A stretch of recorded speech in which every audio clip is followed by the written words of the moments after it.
2 Chroniques au chapitre 5. Ainsi fut achevé tout l'ouvrage que Salomon fit pour la maison de l'Éternel.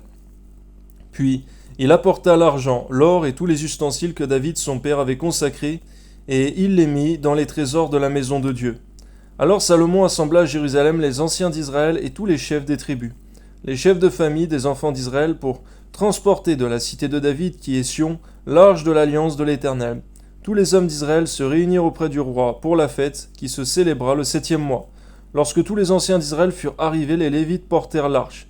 Ils transportèrent l'arche, la tente d'assignation et tous les ustensiles sacrés qui étaient dans la tente.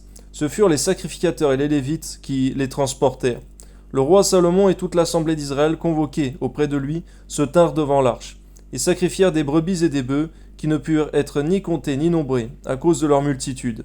Les sacrificateurs portèrent l'arche de l'alliance de l'Éternel à sa place, dans le sanctuaire de la maison, dans le lieu très saint, sous les ailes des chérubins. De la même manière, Seigneur, permets-nous d'être à notre place, Seigneur mon Dieu, celle où toi tu nous as fixée, Seigneur, la place que toi tu nous as attribuée, Seigneur, dans ton Église, dans ton corps, et en tout temps, au nom de Jésus, Amen.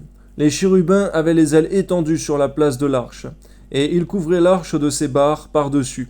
On avait donné aux barres une longueur telle que leur extrémité se voyait à distance de l'arche devant le sanctuaire, mais ne se voyait point du dehors. L'arche a été là jusqu'à ce jour. Il n'y avait dans l'arche que les 2 tables que Moïse y plaça en Horeb, lorsque l'Éternel fit alliance avec les enfants d'Israël à leur sortie d'Égypte. Au moment où les sacrificateurs sortirent du lieu saint, car tous les sacrificateurs présents s'étaient sanctifiés, sans observer l'ordre des classes, et tous les Lévites qui étaient chantres, Asaph, Éman, Jéduthun, leurs fils et leurs frères, revêtus de byssus, se tenaient à l'orient de l'autel avec des cymbales, des luths et des harpes, et avaient auprès d'eux 120 sacrificateurs sonnant des trompettes. Et lorsque ceux qui sonnaient des trompettes et ceux qui chantaient s'unissaient d'un même accord pour célébrer et pour louer l'Éternel, firent retentir les trompettes, les cymbales et les autres instruments, et célébrèrent l'Éternel par ces paroles. Car il est bon, car sa miséricorde durera toujours. En ce moment, la maison de l'Éternel fut remplie d'une nuée, alléluia. Les sacrificateurs ne purent pas y rester pour faire le service à cause de la nuée, car la gloire de l'Éternel remplissait la maison de Dieu. Et bien que ta gloire, Seigneur, remplisse toujours, Seigneur, notre corps, car tu as dit, Seigneur, que notre corps est devenu le temple de l'Esprit Saint, Seigneur mon Dieu, par Jésus-Christ.